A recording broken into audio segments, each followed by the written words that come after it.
तो पार्थेनोजेनेसिस की आज अपन बात करते हैं। तो आज अपन देखेंगे पार्थेनोजेनेसिस के अंदर आर्टिफिशियल पार्थेनोजेनेसिस को प्रेरित करने वाले बाह्य कारक कौन कौन से हैं।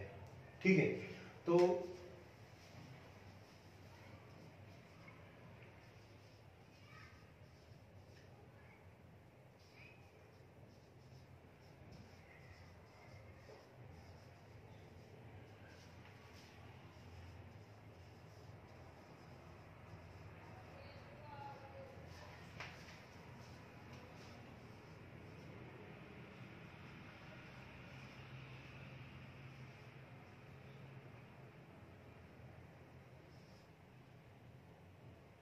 एनिसेक जनन,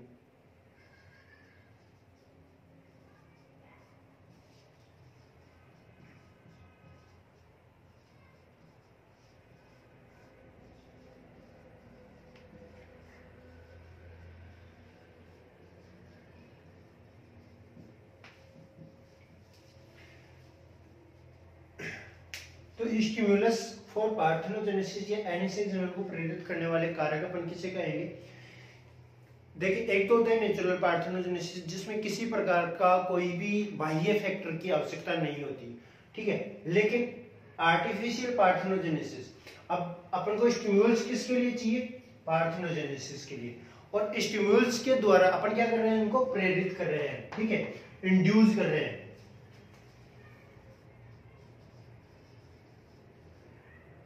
इंड्यूस कर रहे हैं यानी कि उनको प्रेरित कर रहे हैं, मतलब कि अपन उनमें कुछ चेंजेस कर रहे हैं। किसके माध्यम से, बाह्य स्टिम्यूल्स या बाह्य फैक्टर्स के माध्यम से।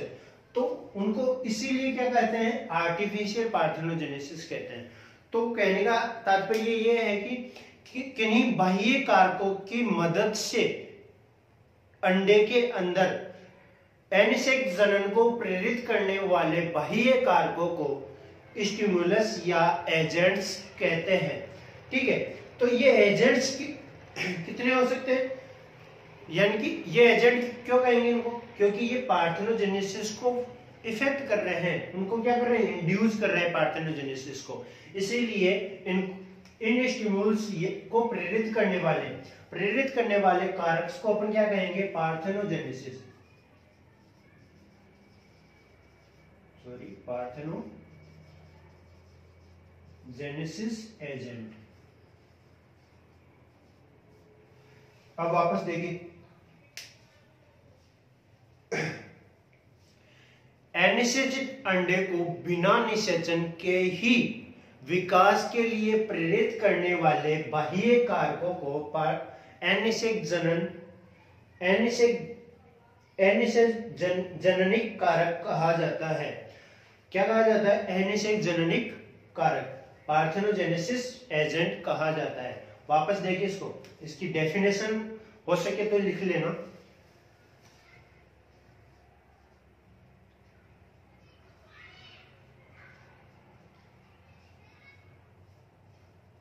अनिषेचित अंडे को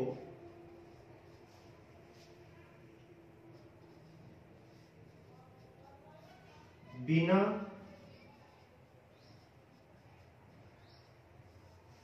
निषेचन के ही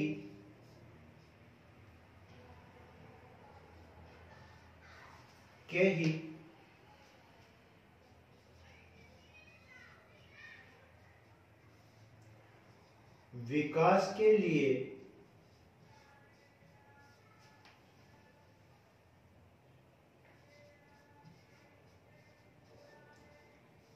प्रेरित करने वाले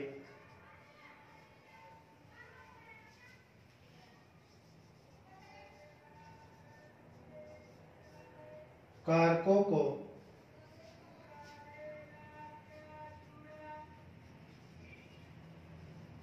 एनिसेक जननिक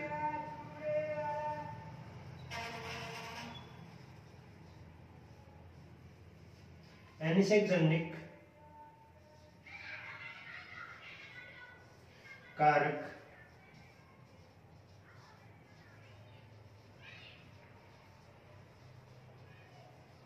पार्थेनोजेनेसिस एजेंट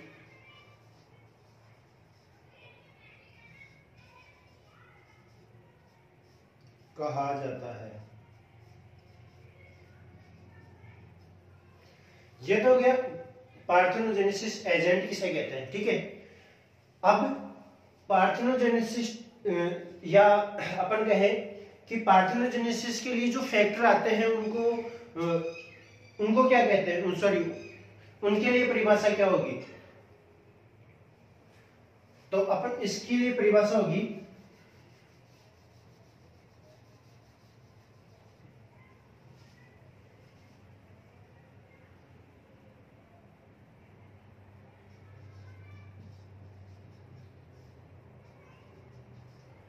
बिना निषेचन के द्वारा बिना निषेचन के द्वारा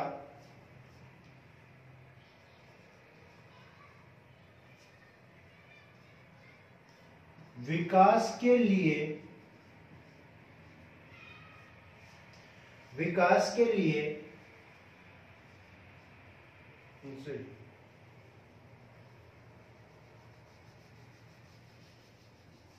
के द्वारा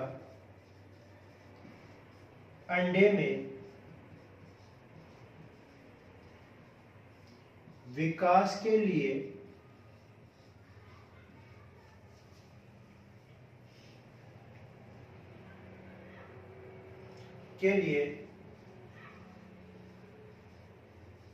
आवश्यक बाह्य कारकों को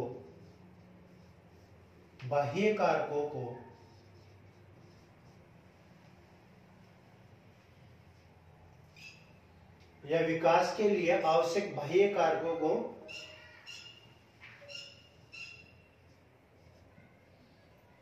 स्टिम्युलस कहा जाता है। स्टिम्युलस या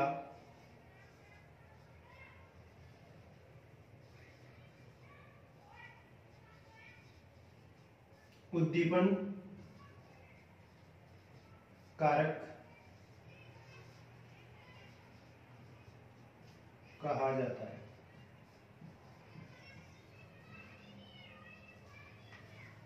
ठीक है, और इन उद्दीपन कारकों को क्या कहते हैं, पार्थेनोजेनेसिस एजेंट कहते हैं। यहां तक क्लियर है।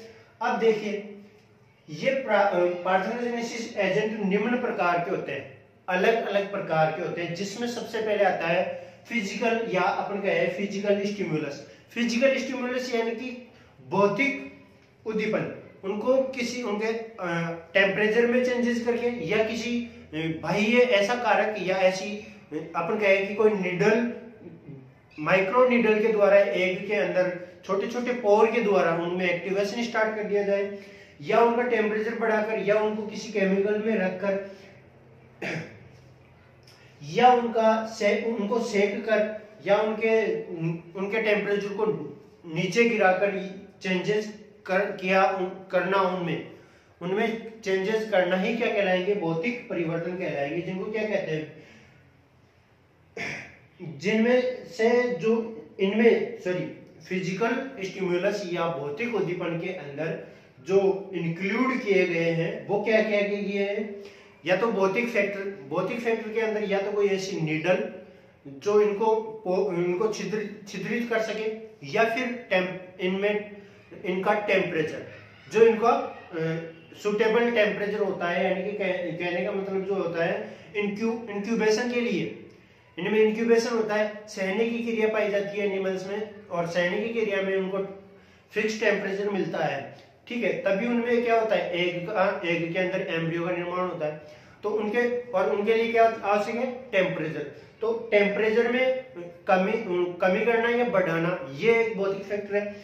तीसरा जो है वो है इनको सेक कर, यानी कि इनको सहने की जो क्रिया होती है, इसके लिए उनको सुटेबल टेम्परेचर, या इनको बॉयल नहीं कर सकते, तो ऐसी किसी गर्म चीज पर उनको सेक कर, या अपन कहे कि प्रकंपित करके, या फिर इलेक्ट्रिक शॉक देके, यानी कि किसी भी भौतिक क्रिया के द्वारा उनमें एक्टिवेशन स्टार्ट करना या उद्दीपन प्रेरित करना ही क्या कहलाता है, भौतिक उद्दीपन कहलाता है।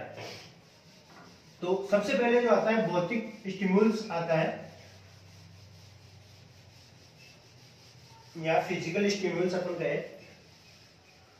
तो देखिए स्टिमुलस फॉर पार्थेनोजेनेसिस के अंदर जो सबसे पहले स्टिमुलस आता है वो आता है फिजिकल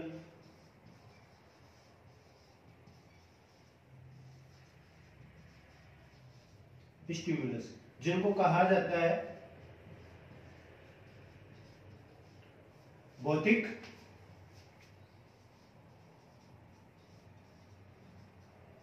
उद्दीपन। भौतिक उद्दीपन के अंदर अपने इसकी परिभाषा कैसे दें?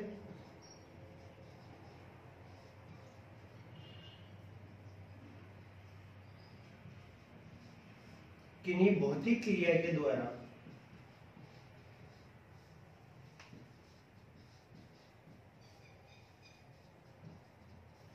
किन्हीं भौतिक क्रिया के द्वारा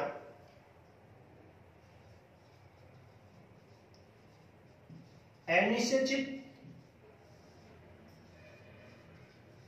अंडे को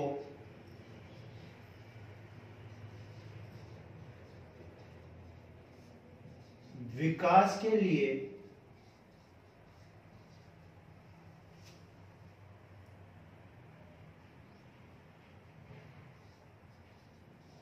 प्रेरित करना भौतिक उद्दीपन कहलाता है। जैसे एक मिनट रुकना, मैं निकाल लेता हूं।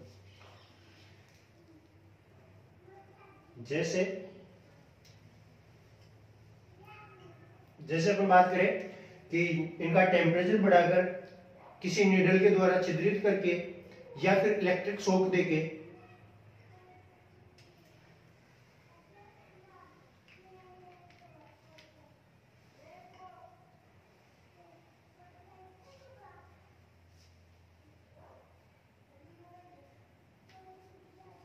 तो पहला है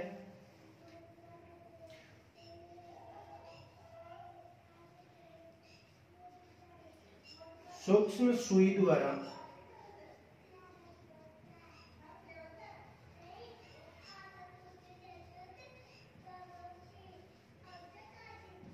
अंडे को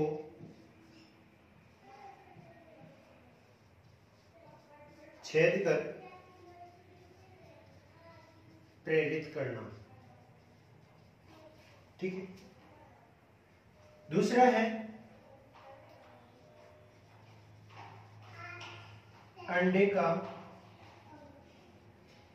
तापमान बढ़ा या घटाकर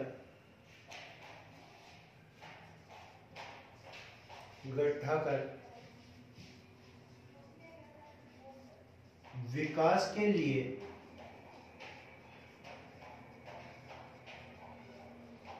प्रेरित करना। तीसरा है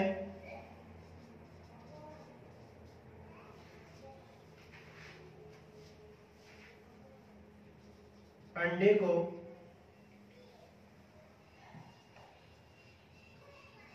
प्रकंपित सेक कर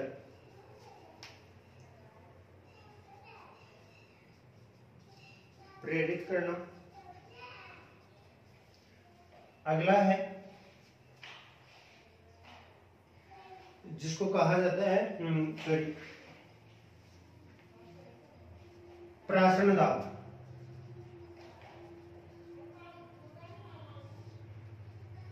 प्रासरण दाब द्वारा भी एग को एक्टिवेट किया जा सकता है। ठीक है, प्रासरण दाब द्वारा प्रेरित करना।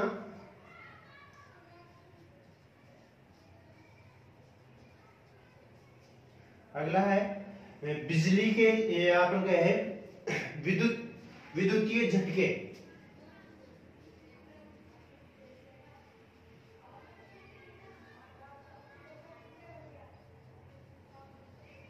झटके द्वारा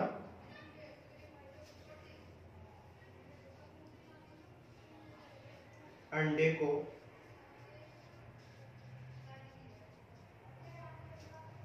विकास के लिए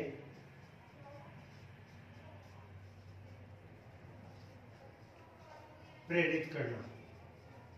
अब देखिए यहां पे मैंने हर जगह यहां अंडे का तापमान, अंडे को प्रेरित या अंडे को विकास के लिए प्रेरित करना, तो इसके लिए यहाँ पे जो भी यहाँ अंडे शब्द का यूज हुआ है वो सभी अंडे कैसे होंगे, अनिश्चित।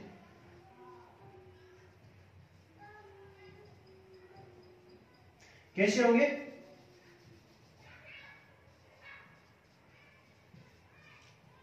अनिश्चित होंगे, क्योंकि अपन बात किसकी कर रहे हैं, पार्थेनोजेनेसिस की। और पार्थेनोजेनेसिस के अंदर कैसा एग होता है, अनिश्चित एग होता है। ठीक है, ये तो हो गई भौतिक उद्दीपन। अब दूसरा आता है केमिकल उद्दीपन, रासायनिक उद्दीपन। ठीक है,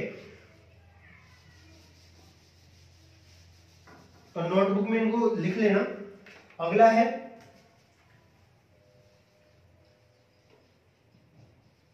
केमिकल स्टिम्युल्स, जिसको कहा जाता है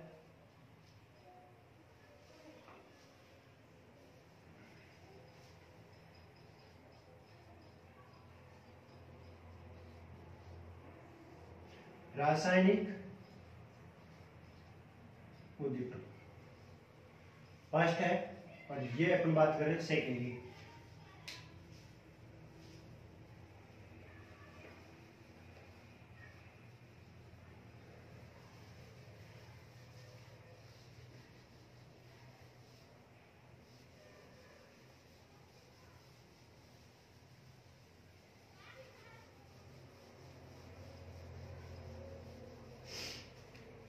तो सेकंड में देखिए, सेकंड किसे कहेंगे, रासायनिक, यानी कि अनिश्चित अंडों को किसी केमिकल या किसी रासायनिक कारक के द्वारा, रासायनिक कारक के द्वारा प्रेरित करके उद्दीपन। उद्दीपन का मतलब होता है कि किसी बाह्य स्टिम्युल्स को ग्रहण करके अंदर होने वाले चेंजेस, यानी कि बाह्य चेंजेस को, चेंजेस से बॉडी में जो परिवर्तन होता है ना, उन्हीं को क्या कहते हैं, उद्दीपन कहते हैं। ठीक है, तो बाह्य केमिकल, बाह्य रासायनिक कारकों के द्वारा बॉडी एग में क्या हो रहा है, क्या हो रहा है, परिवर्तन हो रहा है, उनमें इंड्यूस हो रहा है, वो प्रेरित हो रहे हैं, यानी कि उससे केमिकल कारकों को वो एक उद्दीपन, स्टिम्युल्स के रूप में ग्रहण कर रहे हैं। ठीक है, तो यहां पे अपन कहेंगे, इसके लिए जो डेफिनेशन होगी, परिभाषा होगी, वो होगी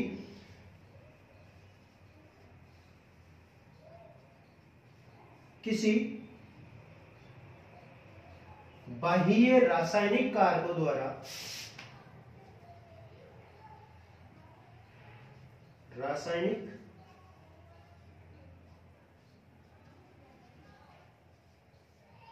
कारकों द्वारा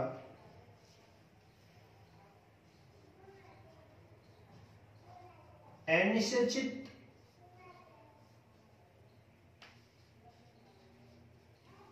अंडों में या अंडों को, अनिश्चित अंडों को विकास के लिए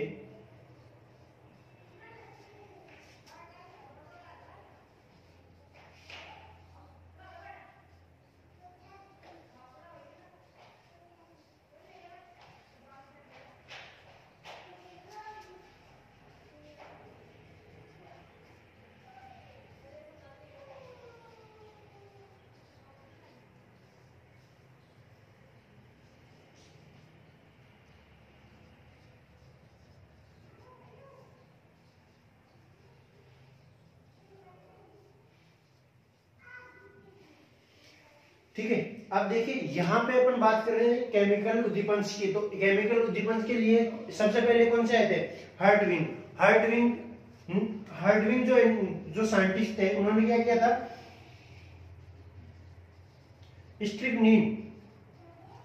स्ट्रिक्नीन के अंदर के एग्स को रख कर उसके अंदर के विकास के लिए प्रेरित कर रहे थे सीआरचिन के एग्स को। फिर थे मॉर्गन एंड मेड, ये जो साइंटिस्ट थे, इन्होंने क्या किया था कि जलीय लवणों युक्त लवणीय युक्त जल के अंदर सी अर्चिन के एग को रखकर उसमें विकास के लिए प्रेरित कर रहे थे। ऐसे ही अपने एक साइंटिस्ट और थे,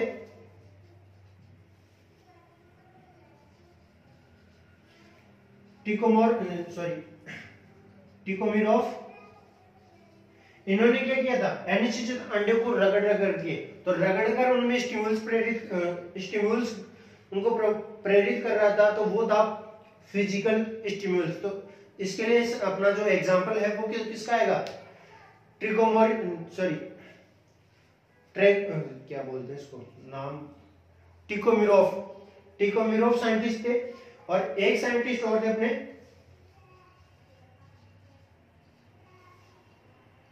बोर्चियर्स।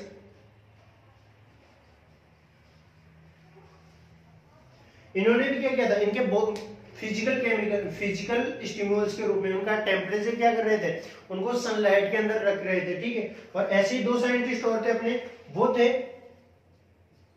एक तो था बार्डन जिसका, और साथ में थे उनके ऑस्टिन। इन्होंने भी फिजिकल चेंजेस किए थे, किसमें, चूहे के एग में, और उसको 54 डिग्री सेल्सियस के अंदर रखा था। तो ये सभी है। अब जैसे कि अपन यहाँ पे मॉर्गन्स की बात करते हैं और स्ट्रिक्निन की बात करते हैं, तो इन्होंने क्या किया, इनको केमिकल लिए रासायनिक उद्दीपन प्रोवाइड करवाए। रासायनिक केमिकल कैसे कि स्ट्रिक्निन के लिए दो साइंटिस्ट थे अपने, ये एक केमिकल है, मैंने साइंटिस्ट का नाम बता रहा हूं, केमिकल, ठीक है। तो स्ट्रिक्निन का यूज किसने किया था, हार्टवेल ने, या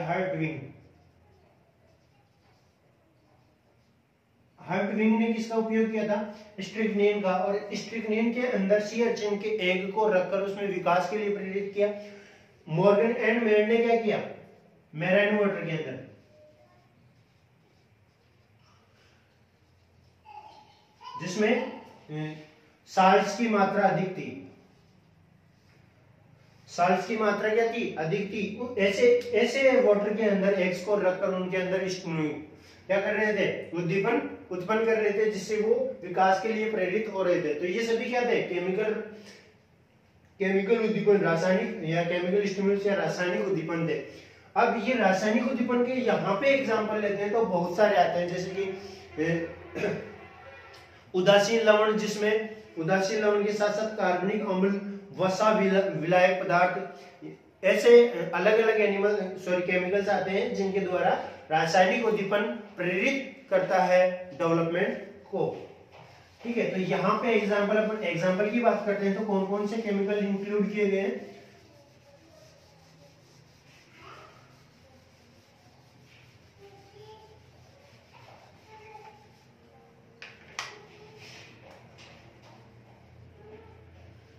एग्जाम्पल की अपन बात करें तो सबसे पहले आता है उदासीन।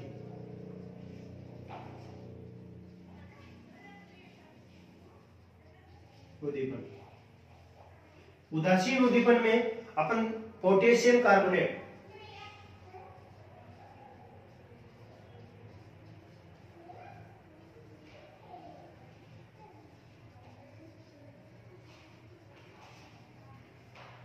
पोटेशियम कार्बोनेट के अलावा अपन बात करते हैं कार्बन डाइऑक्साइड CO2,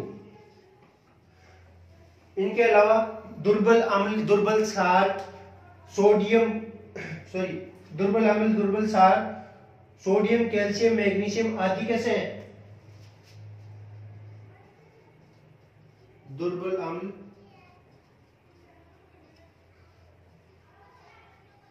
दुर्बल क्षार, सोडियम, कैल्शियम, मैग्नीशियम। अपन उदासीन की बात कर रहे हैं तो यहाँ पे आयंस नहीं आएंगे, ये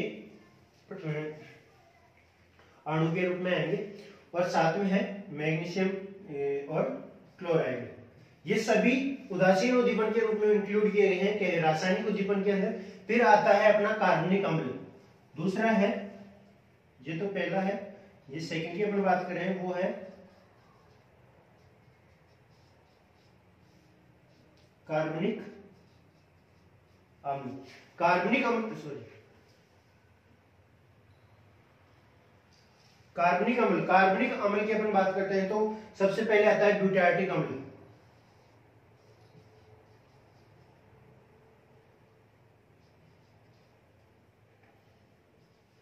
ब्यूटार्टिक अम्ल, इसके बाद में आता है अपने ओलिक अम्ल, जिसमें कार्बोक्सिलिक अम्ल उपस्थित होता है, कार्बनिक अम्ल कहलाते हैं। तो ऐसे अम्ल जैसे लैक्टिक अम्ल या ओलिक अम्ल या ब्यूटायरिक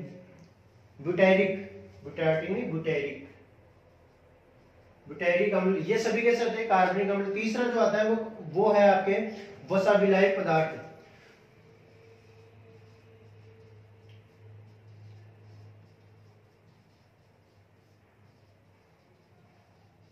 वसा विलायक पदार्थ जैसे कि अपन बात करें बेंजीन के अलावा ईथर, एसीटोन, एल्कोहल, ये सभी किसके है? वसा विलायक पदार्थ के। जिसमें कौन कौन से हैं?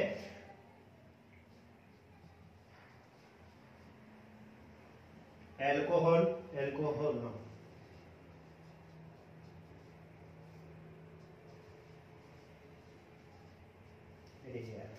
बेंजीन,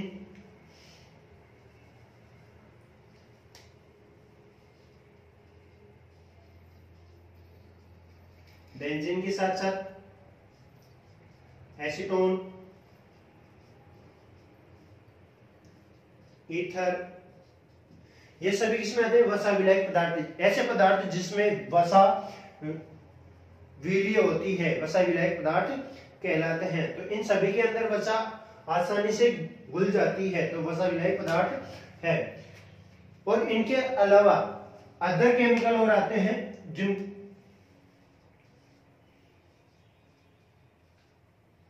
अन्य पदार्थ जिनके अंदर आता है एक तो विदेशी सीरम, रक्त सीरम। विदेशी रक्त सीरम कैसे? कि अगर यहाँ की कोई स्पीसीज है, उस एग को अपन क्या करना चाहते हैं? उसके एग को निषेचन के लिए, सॉरी जनन के लिए या उसमें विकास के लिए प्रेरित करना चाहते हैं अनिषेचित अंडे को, तो उसके लिए अगर अपन रक्त प्लाज्मा यूज करें, तो रक्त सीरम यूज करने के लिए किसी बाह्य स्पीसीज की रक्त सीरम को लाकर उस एग को उस रक्त सीरम के अंदर डाल देते हैं, जिससे वो क्या उसमें विकास के लिए प्रेरित हो जाती है। ठीक है। दूसरा जो आता है वो आता है अधिसांद्रीकरण समुद्री जल, यानी कि अधिक साल्ट युक्त बाह्य समुद्री जल। जैसे कि अपन बात कर रहे थे मॉर्गन और मेड की, तो उन्होंने क्या किया? समुद्र के अधिक ऐसे लवणीय जल को लिया जिसके अंदर साल्ट की मौजूदगी अधिक थी और उससे सी अर्चिन के एग को प्रेरित किया। तो यही परिवर्तन अपन कर सकते हैं। दूसरा स्ट्राइक्निन यूरिया का किसने किया था? स्ट्राइक्निन यूरिया का हार्टविग ने उपयोग किया था। ठीक है। तो ये सभी केमिकल्स क्या आते हैं? एग को प्रेरित करने के लिए काम में आते हैं, जिनको क्या कहा जाता है? रासायनिक उद्दीपन के नाम से जाना जाता है। अगला जो आता है वो आता है रेडिएशन स्टिम्युल्स। थर्ड,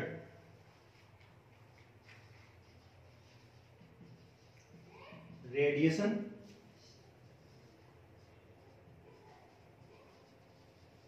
स्टिम्युलस, जिनको कहा जाता है विकिरण उद्दीपन।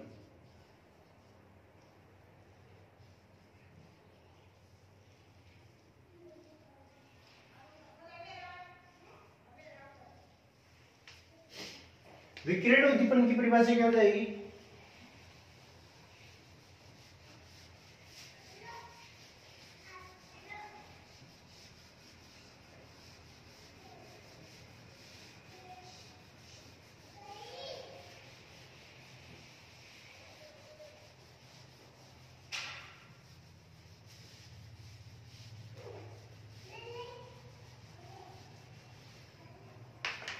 देखिए अपन ने विकिरण उद्दीपन की परिभाषा देखते हैं। तो देखिए किसी अनिषेचित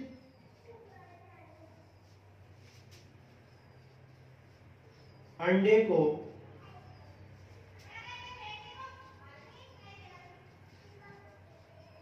विकिरण की सहायता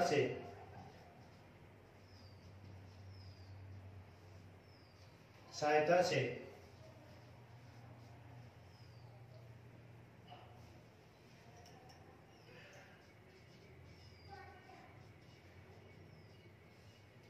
विकास के लिए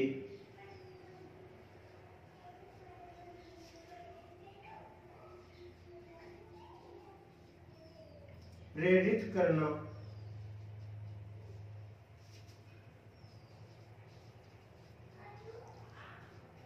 विकिरण उद्दीपन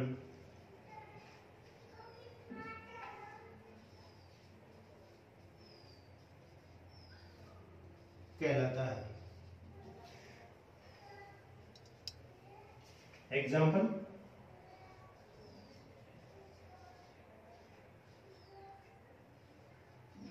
अल्ट्रावायलेट रेज कौन सी एक क्या आती है?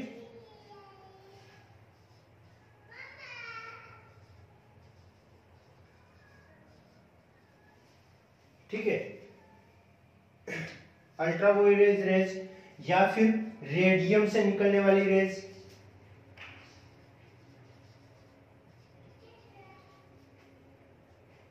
रेडियम से निकलने वाली रेज वो भी कैसी होती है? अल्ट्रावायलेट ही होती है। रेडियम से कैंसर होने का खतरा होता है, पता है आपको क्यों होता है? क्योंकि उसमें अल्ट्रावायलेट रेज पाई जाती है। ये तो हो गए विकासीय उद्दीपन की, सॉरी विकिरण उद्दीपन की, यानी कि किसी निषेचित अनिषेचित अंडे को विकिरण की सहायता से विकास के लिए प्रेरित करना विकिरणीय या विकिरणीय उद्दीपन कहलाता है। अब देखिए आगे अपन बात करते हैं फोर्थ टाइप का। वो आता है आपके stimulus by the entry of sperm.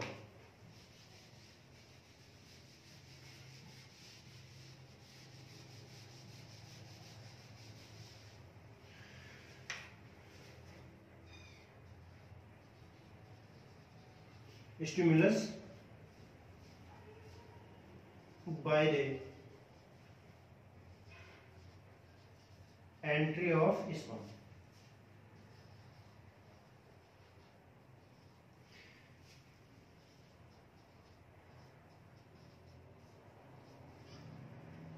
शुक्राणु के प्रवेश द्वारा उद्दीपन।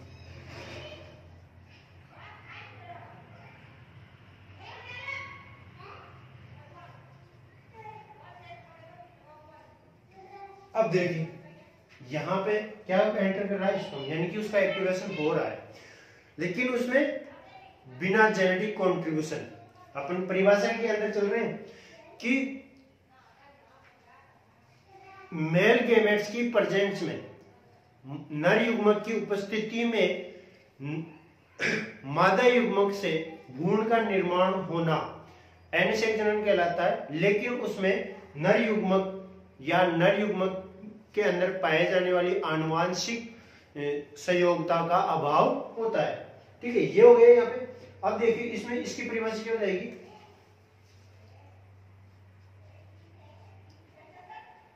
किसी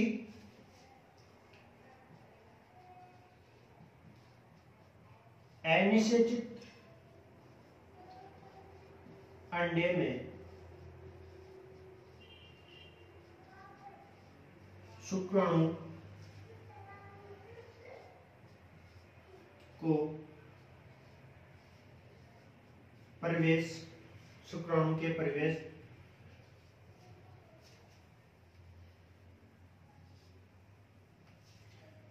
द्वारा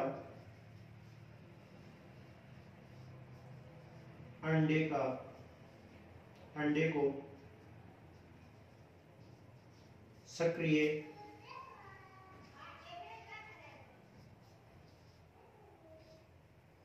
करते हुए विकास के लिए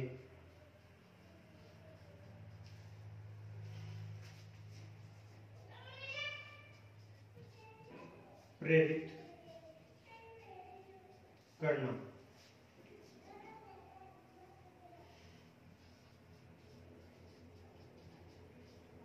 शुक्राणु के प्रवेश द्वारा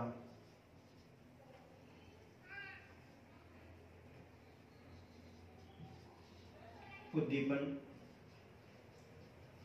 कहलाता है, जिसे शुक्राणु उद्दीपन भी कहा जाता है। लेकिन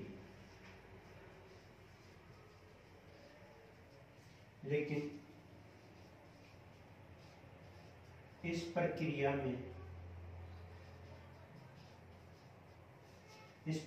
में शुक्राणु व अंडाणु के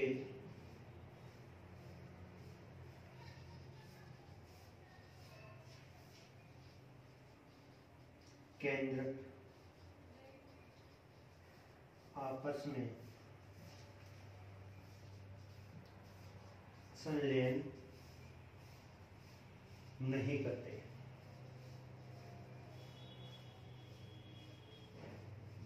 ठीक है, अगर संलयन कर जाएंगे तो फिर वो पार्थेनोजेनेसिस ना होकर क्या कहलाएगा, फर्टिलाइजेशन कहलाएगा। इसीलिए ये लाइन लिखना आवश्यक है कि यहां पे संलयन नहीं करते। ठीक है, इसमें इस संलयन को रोकने के लिए क्या किया जाता है, अलग अलग स्पीशीज का उपयोग किया जाता है। जैसे कि अपन कहें कि किसी इकाइनोडर्मेट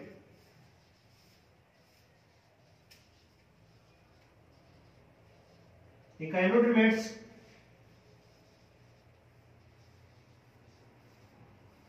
स्पीशीज के स्पर्म को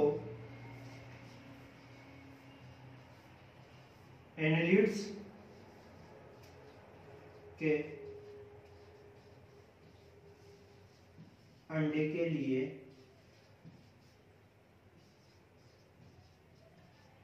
उपयोग करना। ये हो गया अपना एग्जांपल। अब देखिए यहाँ पे स्पीशीज ही चेंज हो गई। स्पीशीज क्या है, यहाँ पे तो फाइलम ही चेंज हो गया। ये है इकाइनोडर्मेटा का और ये है एनालिडा का। तो यहाँ इकाइनोडर्मेटा का एनिमल है, उसके स्पर्म को एनालिडा के अंडे को प्रेरित करने के लिए अपन इस स्पर्म का उपयोग कर रहे हैं। इसके लिए क्या करेंगे, इसमें इस स्पर्म को एनालिडा के ले ले अपन अर्थवॉर्म के एग को एक्टिवेट करने के लिए अपन क्या करते हैं, इस स्पर्म को इसके अंडे में डाल देते हैं। तो इससे एग का क्या हो जाएगा, एक्टिवेशन हो जाएगा और उसमें डेवलपमेंट स्टार्ट हो जाएगा। लेकिन उसमें आप स्पर्म का जो केंद्र होगा वो अंडे के केंद्र के साथ संलयन नहीं करेगा। ये हो गए अपने स्टिमुलस फॉर पार्थेनोजेनेसिस। अब अपन बात करते हैं सिग्निफिकेंस ऑफ पार्थेनोजेनेसिस। तो ये डेफिनेशन लिख लेना, मैंने चारों की डेफिनेशन अच्छे से लिखवा दी है। अब बात करते हैं अपन significance of parthenogenesis.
Significance of parthenogenesis की अपन नेक्स्ट क्लास में बात करेंगे। अभी अपन बात कर चुके हैं कृत्रिम अनिषेक जनन के लिए आवश्यक कारक की। अब अपन बात करेंगे अनिषेक जनन का महत्व, जो नेक्स्ट क्लास में बात करेंगे। ठीक है।